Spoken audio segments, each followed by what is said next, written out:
آزاد کشمیر کا فیصل ممتاز راٹھور، وہ کہتا ہے میں تو ذلیل ہوں اس لیے میں نے یہ ذلیلانہ حرکت کی۔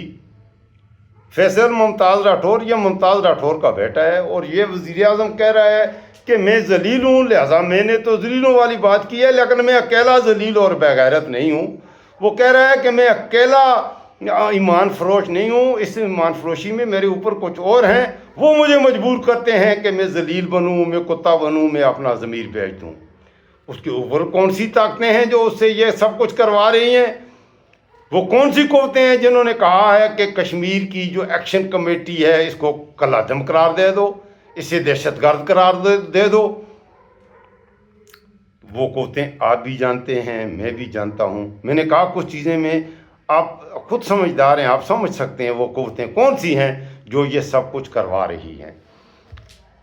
اچھا، کشمیر سے ان کا جو کشمیر کی ایکشن کمیٹی ہے انہوں نے لوگوں کو دعوت دی ہے، اعلان کیے ہیں، کیونکہ میڈیا کے ذریعے سے، انٹرنیٹ کی بندش کے ذریعے سے فون کالز پر وہ رابطے کر رہے ہیں، کہیں کہیں فون بھی بند ہے۔ ایسے میں اب مساجد میں بھی انہوں نے کیا ہے، دعوت دی ہے، اور لوگ خود جاتے ہیں جنگلوں سے چلتے ہوئے، اور ایک دوسرے کو آگاہ کر رہے ہیں کہ 9 تاریخ کو نکلنا ہے۔ اور آج تازہ ترین اطلاعات یہ ہیں کہ صبح سے ہی قافلے راولہ کوٹ کی طرف رواں ہیں۔ اہم شاہراہیں تو بند کر دی گئی ہیں، پاکستانی اداروں نے بند کی ہیں، ایجنسیوں نے، فوج نے، پولیس نے، جس نے بھی کی ہیں، اہم شاہراہیں ساری کشمیر کی بند ہیں۔ لوگ جنگلوں سے 15-15 20-20 میل سفر کر کے وہ اپنی منزل کی طرف گامزن ہیں، اور جنگلوں سے اس وقت کشمیریوں کی قطاریں لگی ہوئی ہیں۔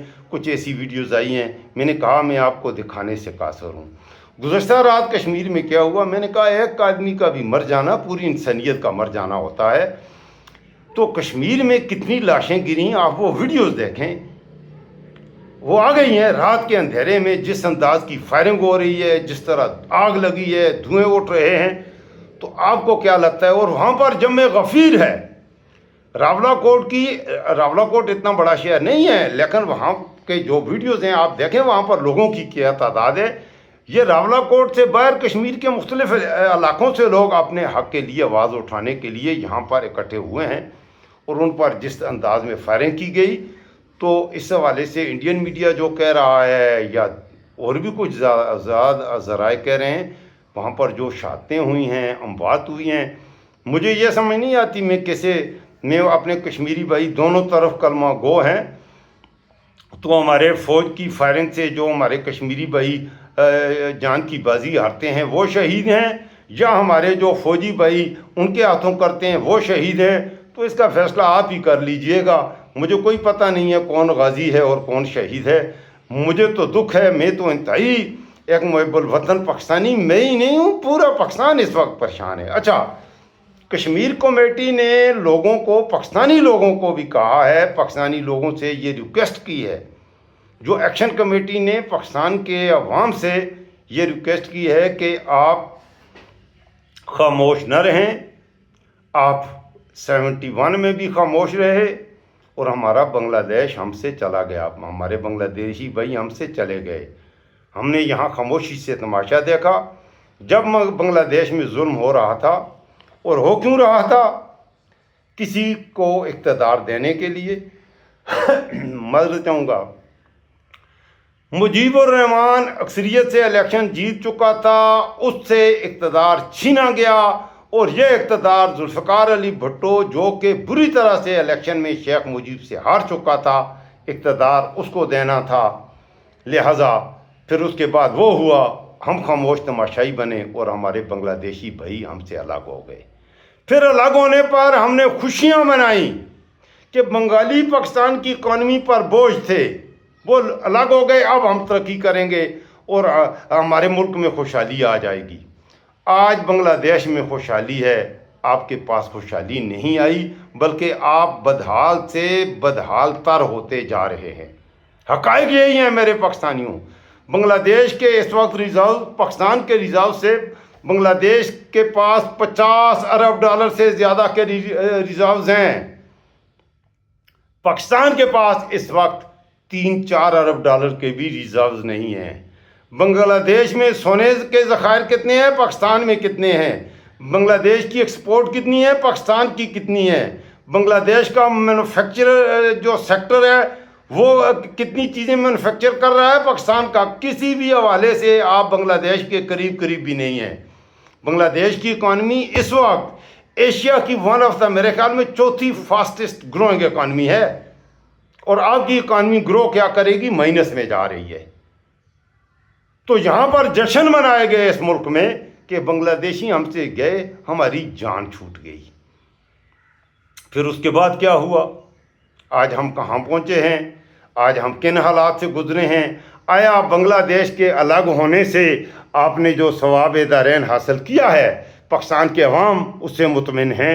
میں آپ سے پوچھ رہا ہوں، میرے پاکستانیوں، میرے نوجوانوں، میں آپ سے یہ پوچھ رہا ہوں کہ آپ کا کیا خیال ہے کہ پاکستان نے ترقی کا وہ بام عروج حاصل کر لیا ہے کہ بنگلہ دیش سے الگ ہو کر آپ بہت زیادہ ترقی کریں گے؟ ملک جب ٹوٹتے ہیں، اچھا چلیں، جو ہوا سو ہوا، رات گئی بات گئی، بات لمبی ہو جائے گی، ذرا مختصر کرتے ہیں۔ بنگلہ دیش میں اس وقت الیکشن ہوئے 71 کا، پھر آج کے حالات پہ آتا ہوں۔ شیخ مجیب الرحمان الیکشن جیت گیا، اقتدار اسے نہیں دیا گیا، اور پاکستان میں جنرل یحییٰ خان تھا، اسے بھٹو ڈکٹیٹ کرتا تھا، بھٹو جو کہتا تھا اس نے وہ کرنا تھا، اور بھٹو کے کہنے پر اس نے وہ کچھ کر دیا۔ آج بھٹو آج بھی زندہ ہے، وہ مر ہی نہیں رہا۔ پاکستان توڑنے کی اصل بنیاد بھٹو اور یحییٰ خان ہے۔ اس میں آپ بنگلہ دیش کو الزام دیتے ہیں، خدا کی قسم یہ جھوٹ ہے۔ شیخ مجیب کی کوئی غلطی نہیں تھی، وہ بندہ 162 سیٹس پر جیتا ہے، آپ اسے اقتدار نہیں دے رہے، اور ذوالفقار علی بھٹو صرف 80 سیٹوں پر جیتا ہے، اس سے آدھی نشستیں بھی نہیں لی ہیں، اور اس کے کہنے پر آپ کی ادارے، آپ کا آرمی چیف یحییٰ خان بھٹو دونوں شرابی تھے، نشے میں رہتے تھے، زناکار تھے، بدکار تھے، اور اپنی زناکاریوں بدکاریوں میں جب آدمی لگ جاتا ہے تو پھر وہ قوم کا نہیں سوچتا۔ آج بھی پاکستان میں وہی بات ہے، آپ کے اوپر زناکار بدکار بیٹھے ہیں، وہ اپنی عیاشیوں میں لگے ہوئے ہیں، آپ کے بارے میں سوچنے کا ہی ان کو ٹائم نہیں ہے۔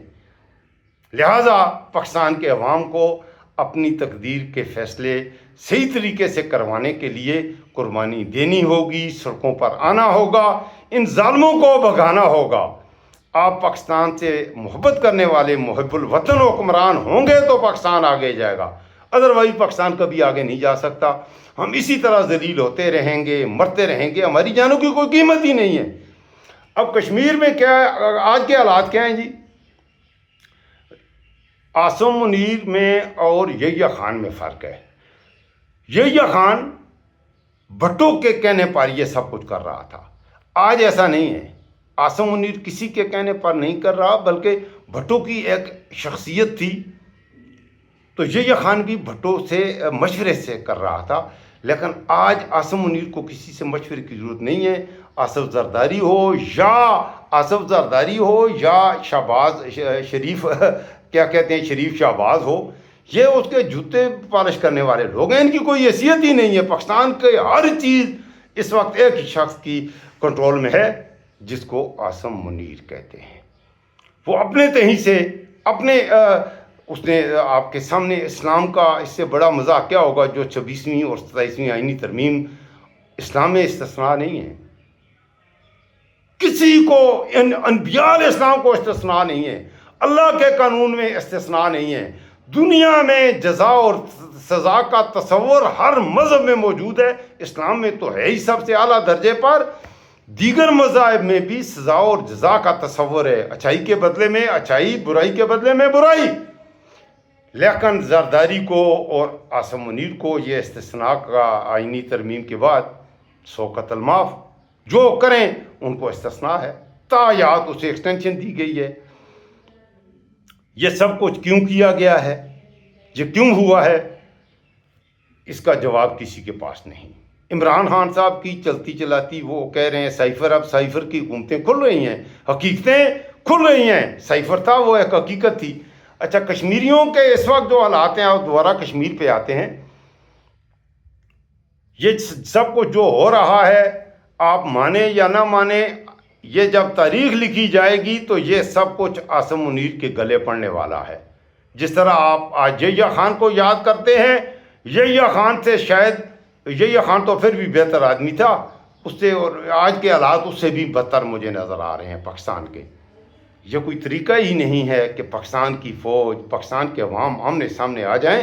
یہ قیامت ہے کہ کسی ملک کی فوج اور عوام کا آپس میں اعتماد کا رشتہ ٹوٹ جائے۔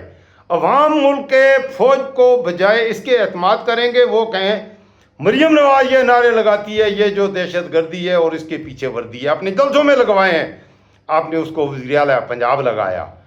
تو جب آپ کی فوج، اور ہم نے بھی زندگی گزاری ہے، ہم جب چھوٹے تھے آپ یقین کریں پاکستان کی فوج سے ہمیں اتنی محبت تھی، اگر کوئی فوجی وردی میں پہنے ہوئے ہمارے سامنے سے کوئی گاڑیاں گزر جاتی ہم انہیں سلوٹ کرتے تھے۔ آج پاکستان کے عوام فوج کے بارے میں کیا سوچتے ہیں؟ سچ بتانے سے ڈرتے ہیں، لیکن جو بھی سوچتے ہیں پاکستان کی فوج ہماری فوج ہے، ہمیں اس سے بہرحال ہر صورت میں محبت کرنی ہے، ہمیں اس فوج کو مضبوط بنانا ہے۔ لیکن ہمارے کچھ جرنیلز نے یہ عوام اور فوج کے درمیان بہت زیادہ گیپ پیدا کر دیا ہے۔ سچ یہی ہے، مروزی حقائق یہی ہیں۔ اس فوج کے حوالے سے میں نے شروع میں آپ سے کہا تھا میں آپ کو شاعری بھی سناؤں گا۔ یہ میرے سامنے احمد فراز صاحب کی پیشہ ور قاتلو، یہ وہ نظم ہے جو 1971 میں سقوط ڈھاکہ میں، سقوط ڈھاکہ کوئی معمولی واقعہ نہیں تھا، یہ ہمارے ڈول سپاہی، ہمارے وطن کے سجیلے جوان، جن کے لیے مریم میڈم نور جہان کہتی ہیں کہ میرے نغمے تمہارے لیے ہیں، اے پتر ہٹانتے وکدے نے، کرنیل نہیں جرنیل نہیں، او میرے ڈھول سپاہیا تینوں رب دیاں رکھاں۔ میرے ڈھول سپاہی 1,00,000 ڈھول سپاہیوں کو انڈیا نے قیدی بنایا تھا، اور آج بھی وہ پاکستان کی پیشانی پر ایک ایسا، پاکستان کے چہرے پر وہ ان کا گرفتار ہونا ایسا بدنما دھبا ہے جس کو ہم اتار نہیں سکتے۔ دنیا کی تاریخ میں ایسا کام ہی ہوا ہے۔ ہتھیار کیوں ڈالے؟ بات یہ ہے کہ قید کیوں ہوئے؟ ایسے حالات پیدا کیوں کیے؟ تم نے بنگلہ دیش میں وہ ظلم کیوں کیے؟ آج تم کشمیر میں کر رہے ہو، آج تم بلوچستان میں KPK میں کر رہے ہو۔ جب آپ ظلم کرتے جائیں گے ایک دن لوگ اٹھیں گے، اور جب عوام اٹھتی ہے اس کو کسی کا باپ بھی پھر روک نہیں سکتا۔ اللہ نہ کرے پاکستان دوبارہ ایک سقوط ڈھاکہ ہو۔ تو سقوط ڈھاکہ میں یہ احمد فراز بھی شرمندہ ہوئے جب یہ اتنی بڑی تعداد میں پاکستان کے ڈھول سپاہیوں کو انڈیا نے قید کیا، تو شرمندہ ہو کر انہوں نے پاکستان کی فوج سے محبت کا اظہار کیا ہے اس نظم میں۔ وہ میں آج کے عاصم منیر اور آج کے اپنی فوج کے ڈھول سپاہیوں کے نام کرتا ہوں۔ نظم کا نام ہے پیشہ ور قاتلو۔ اچھا، اس نظم کی وجہ سے احمد فراز کو قید کر لیا گیا تھا۔ بڑی زبردست نظم ہے، آپ سنیں گے آپ کو مزہ آ جائے گا۔ اردو کی شاعری، ایک پٹھان کی زبانی۔ اچھا، احمد فراز بھی پٹھان ہی تھا، ایک پٹھان شاعر کی لکھی ہوئی نظم، ایک پٹھان کی زبانی۔ تو مکمل آپ سنیے گا، مزہ آ جائے تو چینل کو ضرور سبسکرائب کر دیجیے گا اور دوستوں سے بھی شیئر کیجیے گا۔ میں نے اب تک تمہارے قصیدے کہے، میں نے اب تک تمہارے قصیدے کہے، اور آج اپنے نغموں پہ شرمندہ ہوں، اپنے شعروں کی حرمت پہ ہوں منفعل، اپنے فن کے تقاضوں سے شرمندہ ہوں، پابہ زنجیر یاروں سے نادم ہوں میں، اپنے دلگیر پیاروں سے شرمندہ ہوں۔ جب کبھی بھی میری دل زدہ خاک پر سایہ غیر یاد دوست دشمن پڑا، جب بھی قاتل مقابل صف آرا ہوئے، سرحدوں پر میری جب کبھی رن پڑا، میرا حرف ہنر تھا کہ خون جگر نظر میں نے کیا، مجھ سے جو بن پڑا، آنسوؤں سے تجھے الوداعیں کہیں، رزمگاہوں نے جب بھی پکارا تمہیں، تم نے جہاں کے عوض آرزو بیچ دی، تم نے جہاں کے عوض آبرو بیچ دی، ہم نے پھر بھی کیا ہے گوارا تمہیں، تم ظفر مند تو خیر کیا لوٹتے، ہار میں بھی نہ دل سے اتارا تمہیں، سینہ چاکان مشرق بھی اپنے ہی تھے، سینہ چاکان مشرق بھی اپنے ہی تھے، جن کا خون منہ میں ملنے کو تم آئے تھے، مامتاؤں کی تقدیس کو لوٹنے یا بغاوت کو چلنے کو تم آئے تھے، ان کی تقدیر تم کیا بدلتے مگر ان کی نسلیں بدلنے کو تم آئے تھے، اس کا انجام جو بھی ہوا سو ہوا، شب گئی خواب ہائے پریشان گئے، کس رہونت کے تیور تھے آغاز میں، کس خجالت سے تم سوئے زنداں گئے،